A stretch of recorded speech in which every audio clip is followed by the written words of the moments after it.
Welcome back to Wrestling Mom's Basement. This is going to be Joe's punishment review. It is ECW Guilty as Charged 2001. I'm Patrick Young. The gentleman to my right doing this review would be Joe Venuto. Guilty as Charged 2001. Took place on January 7th, 2001 at the Hammerside Ballroom in New York City, New York. Attendance, a whopping 2,500. Commentators, Joey Styles and Cyrus, or Don Callis. It ends here. Or at least it should have. Since there was the WWE version. Which was good. But not ECW. The two pay-per-views everyone always raves about. And the WWE version itself was good. Yeah. But not ECW. It wasn't ECW.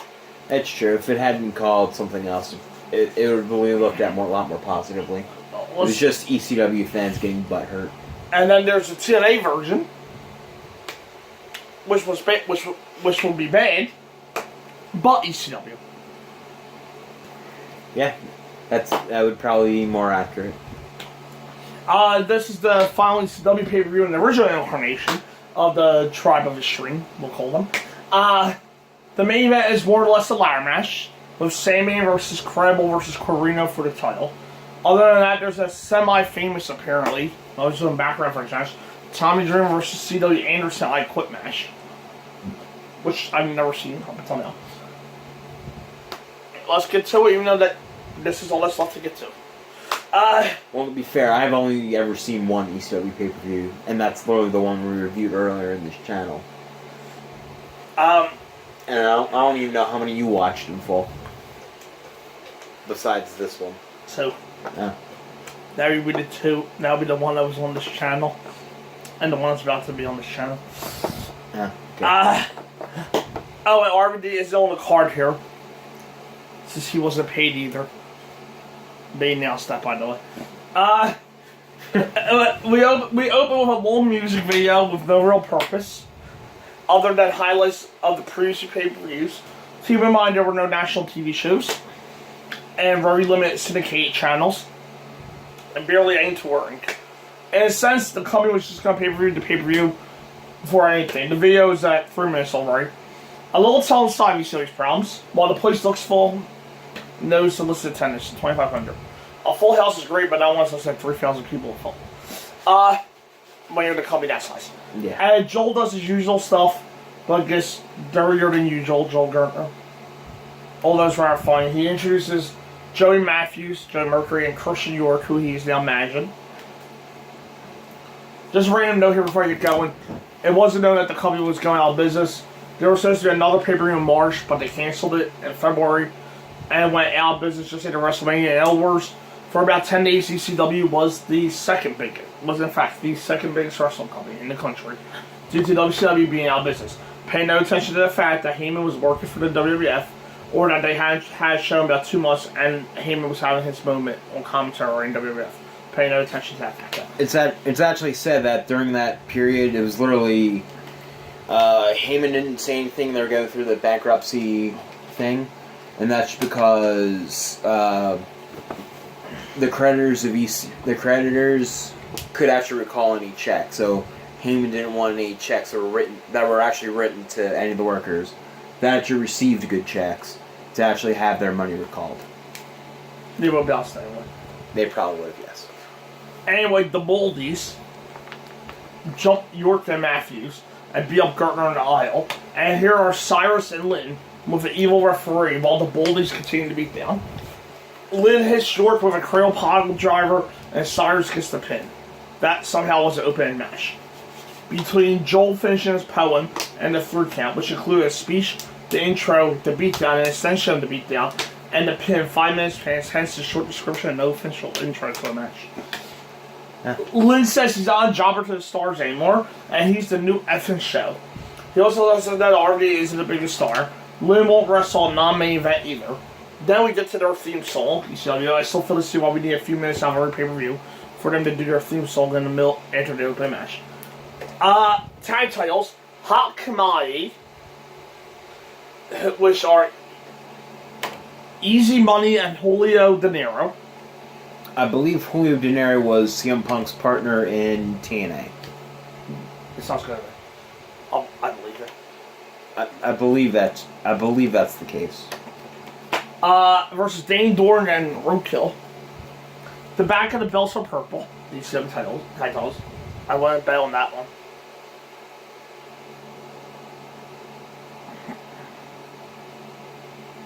Does you want to agree? Jeez. Yeah. Doran and De Niro starts off. Apparently, we really need to do something about the apparent crack epidemic in ECW too. Since there are a lot of crack hoarders there.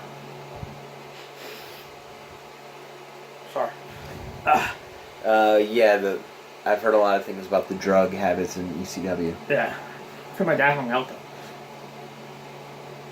Hey, you said it, not me. No, he met them before. He said backstage he knew someone worked at the ECW arena. And when he met them, he said there was a lot of crack. And old back then, that's why he met. He hung out with them. Okay. He was still. But he hung out with them. Basically, we're just waiting for the hot time and Roadkill down and clean house. And then came in order and I expected for the beatdown heart attack called a Lancaster Lariat of Lust connects. We go to the floor and Doran kind of botches a poetry in motion. Over the top rope, Chris Hamrick interferes. Who? Chris Hamrick. Oh. That gets 2. As this isn't much of a match. It's okay, but it was going a bit too fast. Easy Money hits the crash landing, which would be his finisher, apparently, in his brief run WCW at the end of the company. De Niro hits a sweet dropkick to put Roadkill to the floor. And he's back to wait for the big hot side of Roadkill, which is basically smart booking. He then comes in and destroys everyone, and a big double clothesline has Kamai in trouble. De Niro's finisher is called a jalapeno popper. Seriously. Hammer comes in but does nothing as the buggy back. Wheelbarrow leg drop combo. That's it. Nothing special here, but it was okay. The champions were in trouble for too long, but it certainly wasn't horrible. This was just like a gimme tag title defense or champions, which is fine. The match wasn't much, although that could be because I could have told you I can't stand hot commodity. D+. And the greatest way higher than impression. The heels start a big beatdown, and here's Nova for the save, leading to this. Nova versus Chris Hamrick. Sure, why not? Nova is different here somehow, apparently. He's leaner and very popular, so of course he's in front of the girl master on the show against a guy that's no challenge. He goes for a leg for some reason, hooks a figure 4 that then lands as Electra comes in to break up. Hamrick gets a nice run off the top to take over. Nova hooks up, and the Inzaguri takes down Hamrick. He gets a huge chant as Cyrus insists that he's not fan-friendly now. Electra comes in again to annoy me, so she gets kicked in the head by Nova. Down goes the ref, and because in a company where there are no disqualifications, we need a referee belt. Chris Che, who Nova beat in a lose-lose ECW match, comes in and counts a pin on Nova. And here's Spike, for no apparent reason. Louis dangerously says he would never be a Dudley, which is the joke since he used to be Sign Guy Dudley. A big brawl erupts and Nova hits a swanton on Che and Kryptonite Crunch to end Hamrick, because that was still going on somewhere in the middle. The match was still going. Decent match between two high flyers, and then Insanity just got annoying, of course. I have no idea why Spike had any point there, but whatever. Naturally, Che and Nova will be supposed to feud again because having a loser-leave CCW match wasn't enough somehow. This was, of course, angle building with Russell on the side and off and that little D+. Corino says he's getting his belt back tonight, which Sandman stole. CW Anderson versus Tommy Dreamer and I Quit. This is an I Quit match. As your standard veteran versus young punk with some improved feud. Dreamer was in a Logan Roadhouse's shirt. I guess he was a waiter on the side since he's not getting paid. That's a fair statement. I'm not sure if I'm sitting there right either. We're on the floor immediately as Cyrus is irritating here on commentary. Back in the Dreamer has a Dragon Sleeper of all things. Anderson goes to arm, which is likely hurt. Says it's Tommy Dreamer. Why should I quit match to be a wrestling match? I never got that. Cyrus wants it to be technical, which is completely against the idea of the match, but whatever. Dreamer goes violent with the ring bell hammer and busts Anderson open. Fairly sick drop toe hold into the back of the chair, busts Dreamer open.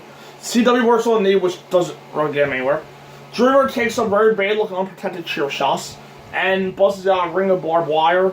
The tail boy from the last pay-per-view comes in and helps Dreamer beat him up. And there's a metal sheet to the non-wrestler.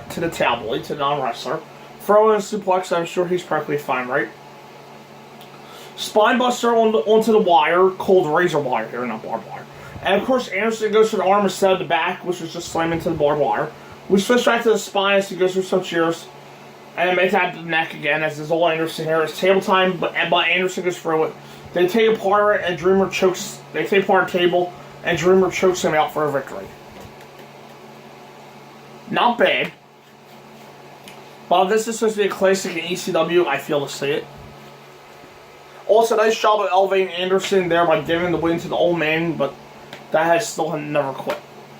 I don't get this one really. While it was a good beatdown, the psychology was just not there at all, as Anderson couldn't just pick a body part. It's okay, but nothing great at all. B, actually my best match of the night. Okay. So, we now hit the WTF part of the show. Francine is making jokes about a huge sandwich, and Corino comes in. He says he's the world champion, so she should screw him. Okay. She says no because of the lack of belt. Remember, Sammy Sullivan. He asks where Justin is, Justin Credible, and she says he in the bathroom with Missy Hyatt. Naturally, Corino doesn't buy it, but later he leaves outwalks Justin with his pants unbuckled, and is followed by Missy Hyatt in a tail. She says she screwed him twice already today, and to just like Justin screwed Francine already.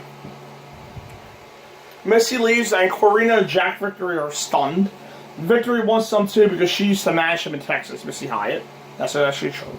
But she doesn't remember him. She asks if she screwed him.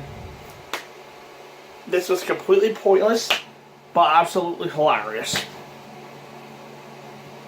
Okay. Then we had a website ad and a house show ad, including the final show's 6 days after this, for Living Dangerously, which didn't happen.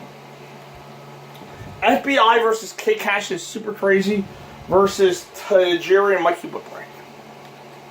The winners are number one contenders. Tajiri in a hat was just funny for some reason. It always has been. I remember he was in a hat before when he was Riddle's assistant. Yeah. I don't know why, but Tajiri in a hat is funny. 3 people in here at once, and it's elimination. Cash, Mikey, and Tony Mamaluke start us off.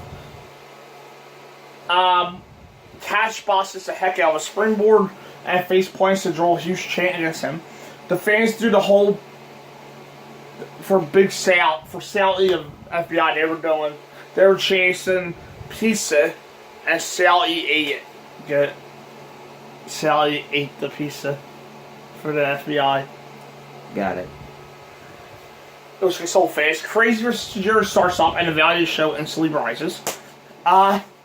Cash misses another big dive and is breaking up very fast.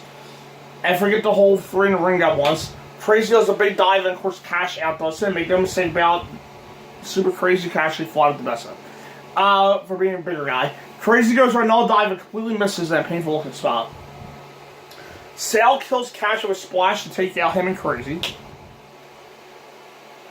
And of course it's just 2 teams without Super Crazy. And now we have Mike Whipwreck and Tajiri, who've been feuding with FBI for like a year. Mikey drops DiBiase punches on Sal, which makes me smile. The DiBiase punches on Mike Whipwreck. Mama Luke is freaking destroyed, and both he and his partner putting the trio low. Naturally, they take over in about 9 seconds because they can. Double powerbomb at the top to Mikey to more or less end him. And of course, that goes 2 also. Mikey gets out attack, and of course, is fine just afterwards. The lack of selling of the match is painful. Cheers are involved, and of course, something special. And double suplexes by Tajiri Mickey Whipwreck ended. Well, at least it's over. This was just a tag team triple threat. There was 0.0, and while it wasn't horrible, there just wasn't anything old to talk about, which is clearly why I worked for Power Wrestling. It just was an interesting match in a slice and never got off the ground. The title match will end up being Tajiri Mickey Whipwreck versus Danny Doring and Roadkill, which could have been good. But they had to go out business. D+. Sami says he's most likely to win. How did he get into the world title picture? He didn't win anything for a year. No matches for a year. Simon Diamond and Swinger versus Bulls Mahoney and Chili Willy. What kind of name is Swinger? So you're just gonna skip over the Chili Willy part? Okay. In WCW, he was Johnny Swinger, and here he's just Swinger. That never makes sense to me. Every time I want to hold a conversation on Johnny Swinger, that part never makes sense to me. We've never mentioned Johnny Swinger ever before. I'm not even certainly sure who he is or what he looks like. He's one of the WCW guys that they have signed on their roster. No. They try out as a enhancement talent. No. You know, like the 200 people they had? Yeah. Okay, I'm not even sure who he is. He was the one with the black hair. Okay. Now you know what's up. Think of a WCW jobber. Dude, you're just wasting your time. Sawyer talks about not getting any from Dawn Marie.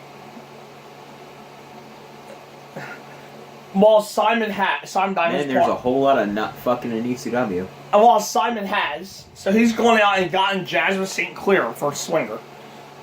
Jasmine St. Clair and Blue Boy come out. Not Blue Boy.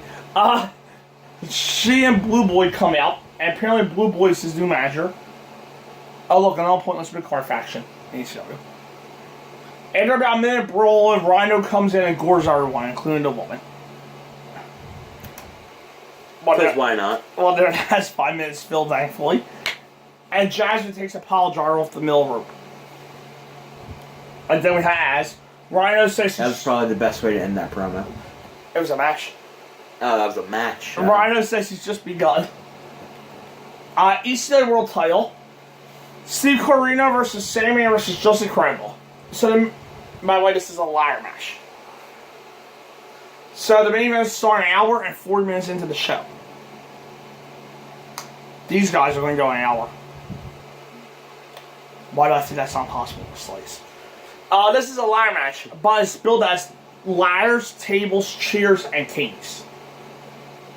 Where does that sound familiar from? Sami's entrance is 3 minutes so far, as Joey actually talks about psychology regarding the entrance. That actually makes sense. Either that or Joey Styles put way too much thought into Sandman's entrance. More likely. The match starts and we spent 5 minutes on his intro. We start with Brawl, and as Cyrus says, Justin will unload on them like he did on Missy. So this is going to be important. Got it. I wonder which position Sami will like. I'm not even going to touch that one. You like your vertical? No, I'm good. I'm good. It's a spot fest, and I'll particularly go on. Sami goes for the belt a few times to no avail. He goes through a table, and I guess the fans are impressed. Sami beats up everyone and goes up the ladder. Justin is ready to make the save, but the ladder breaks. Well, what else did you expect? Sami goes through the table again in a spot that made me think I have rewinded that worked by mistake.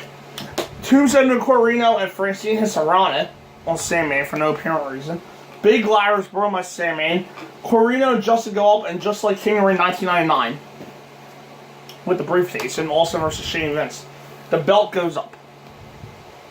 Is it ever explained? Just like King Ring 1999, it was never explained as far as I know.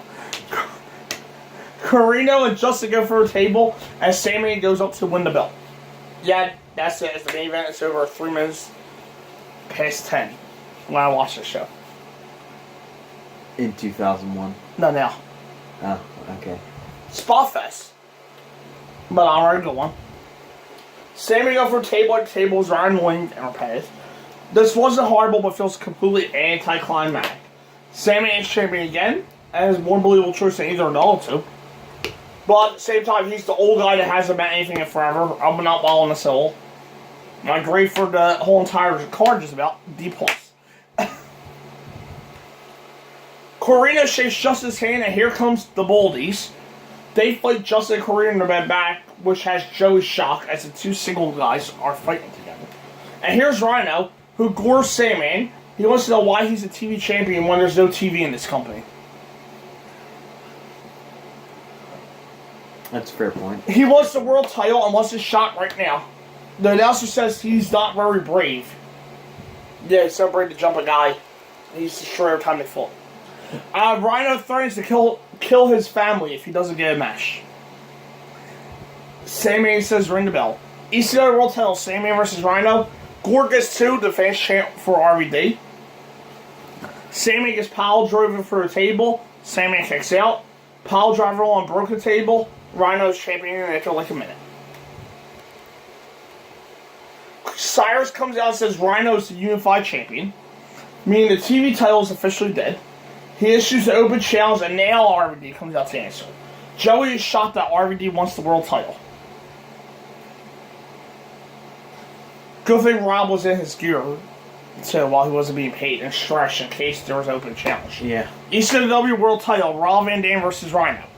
And I'm reminded as here's Jerry Lynn for a dusty finish, and the fans aren't exactly thrilled. Jerry Lynn versus Rob Van Dam. So here's your last 20 minutes of the show. The fans are glad to see Van Dam, as I guess this is just a sub RVD versus Rhino. Lynn is in shorts here, which is a weird sight. The pistol of RVD has time to talk to the fans, of course. We stole a lot as Joey gives us the pride crap. No contact is made for about 2 minutes as we have to kill some time since it couldn't be spent wrestling. They find the floor, RVD's mouth is busted a bit. Wait till it's stolen go on in the beginning. Van Dam does his normal stuff on the floor, just very clear they're just trying to fill in time at the point. This is really just a match, and not a great one considering who's in it. The psychology and the psychology, I believe, in the previous match they had was far more interesting. But here, it just takes you over. Then you take over, I take over. Some fans yell something about a bull guy or another, and are cheered when he gets thrown out. I'm not saying much, but there's less to say. Since there's no angle here or title line, there's no feeling to the match at all, and it's really hurting it. Also, it doesn't help at all that Jerry Lynn's a horrible heel. He has no successful few months of his career as a face, so he wants to change that. Sure, why not? Lynn gets a detail and cheer for 2, as it's just dragging. 5-star doesn't hit, and Lynn gets 2, and here's Joel Gertner beat up Cyrus for general purposes, I guess. Van Dam gets no cover, as I wonder why you ever hold up a cheer in an RVD match. Gertner helps set up the Van Terminator to kill Lynn dead and end it. And that's the following silly match in the history of the original pay-per-view hour. It wasn't interesting, it was an okay match, as most of them were. I do find the series to be a little overrated, though, by Meltzer. The series, the way he raves about the series. JLRD. I did watch, I think, their first 2. I forget what their pay-per-views are. But I actually really did like them. I thought they were really good.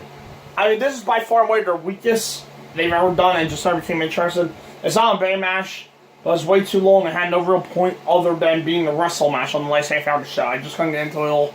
I gave it a B. There was only 2 matches I gave above a D+ to. Everything else got a D+. I gave this one to B. I Quit match a B. If I had to pick the better match, though, it's Dreamer versus C.W. Anderson.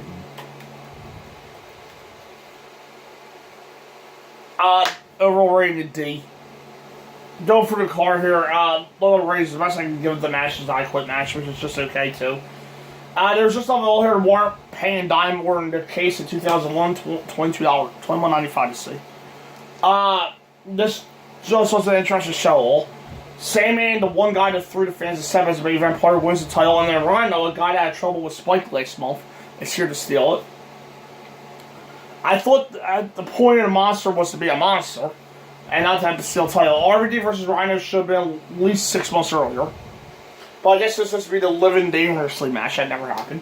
This show just didn't have anything good going for it, and it showed badly. Bad way to go out. But the one silver lining was that they had some new stuff playing team, including RVD going for the world title. Shane is only 2 years too late to get the company non-brand for the first year. And the show ended like about 10:35. But yet the Simon and Swinger match clocked in at 48 seconds. So now that the review's up, we come to the hard part. And probably the feature attraction here. Yes. It's definitely what I've been waiting for all week. The final Falls on ECW. Now, it's no secret, I was never a fan of the original ECW like he was. I was not a fan of Oh, you're not? ECW. You know I wasn't. I thought the company was way overhyped. And just straight up not very good. Yeah. ECW was in fact one of the most influential companies in the world, with some very innovative stuff though. Then it stopped being innovative. Everyone was cursing, everyone had hot woman, everyone used weapons, everyone had the more adult angles. They also got talent from WCW, WWE, WCW, Heyman just never came back. If you look at the ECW pay-per-view guys and the reactions they were getting, it became increasingly clear that the mid-card was the most popular section of the show. This is where one of the big ECW talking points come into play. The TV title and the world title were sometimes on equal footing. That does not work, even in a company today like WWE where there's enough talent to have 5 full rosters. And they're still crowded. Some people don't like more than one champion. The whole thing is to consider that to the masses for WCW. The TV title was known as the belt worn by guys like Ultimate Dragon, Yuji Nagata, Alex Wright, and Prince IK. You can make the case all you want the titles were equal and the matches for the TV titles were better in ECW. That very well may be true, but it doesn't matter what reality is. What matters is how your audience perceives it. Take, for example, John Cena. Anyone with eyes can see Cena as a talented wrestler and has far more than 5 moves. However, the people that think he's overrated, that's all that matters. By the way, Paul Heyman has said before that he will have if ECW had stayed around, he would have actually tried to get John Cena onto his roster. So yeah, your future ECW original would have been John Cena. Mm-hmm. RD versus Liv for the TV title might be the best match on the card wrestling-wise. But it's not for the world title. Fans are familiar with the idea of the world champion being an important guy. This transitions into my next point. Rob Van Dam in the heavyweight title. Now, I've long since argued that the company was in trouble the day Shane Douglas got hurt, unfortunately. Amazingly. Shane was world champion, and him dropping the belt to Taz was about much it was given to Gasper. The problem is that when Shane got hurt, Taz was the hottest thing in the company. Shane gets hurt for like 3 months and doesn't drop the title until January. 6 months after his injury. The problem was that Taz had to just sit around for another 6 months, waiting on the shoulder to heal, and people didn't care what he wanted about. This does have a domino effect. Now Taz has an 8-month reign, and no one cares at this point, and he has no one to fight. Van Dam is getting more and more popular, so the belt goes to Mike Awesome for about 7 months, and then after a few short reigns, as in 2 less than 10 days, it goes to Justin Credible. Wait, what? Exactly. Credible had career win total of nothing important. And yet he's the world champion. This was the problem for the rest of the company's run of their 2 years. The champions had never done jack. The final 3 champions for all intents and purposes were Credible, Lynn, and Corino. The problem is these 3 had a combined one important win. Lynn beat RVD when he had a bunch of ring rust, and there was no title line. The problem was the Andre the Giant syndrome. As long as RVD was around, they didn't beat him. The fans didn't set these guys as world champions. This is why I'm down with the RVD issue the whole time. He's had World War II matches with Jerry Lynn for the TV title. Why couldn't they be for the world title? To the average and casual fan sees the mid-card champion. That doesn't sell a lot of new pay-per-views. This is one of my final, I think, points. The impromptu matches and insane pay-per-views. Yeah. These are fine once in a while, but the thought that pops into my head is stuff I read in the Death of WCW book. So please note this is not my original idea, but it fits CCW perfectly. Imagine, say, McDonald's sold So one thing, the mystery meal. Yeah, I remember that, yeah. You don't know why it's in it, but it's just as edible food. It could be fish, chicken, hamburger, etc. You know it's one, but not specifically. How many people do you think would eat there? ECW pay-per-views were the same, to a degree. You were going to get wrestled, but you didn't know what it was going to be. Having random matches is fine once in a while, but eventually you had to stand by what you're offering and live or die by it. Having RD versus Lil on this show doesn't mean anything, because even if it's the second coming of Steamboat versus Flair, it doesn't add a single buy, because the only people that will see it have already bought the show. Now, if you advertise to RVD, the most popular guy in the company, is going to be there, then you might sell some more shows and make more money. See what I'm getting at here? It's okay once in a while, but all the time. All that being said, there were some good things about ECW. Believe it or not. Their tag wrestling was solid. Their mid-card would make even WCW drool at times. Yeah. Super Crazy versus Jiro. I remember seeing a match with them. That was great, for instance. Some of the tag matches were awesome. Some of the women were hot. Dawn Marie, Leah.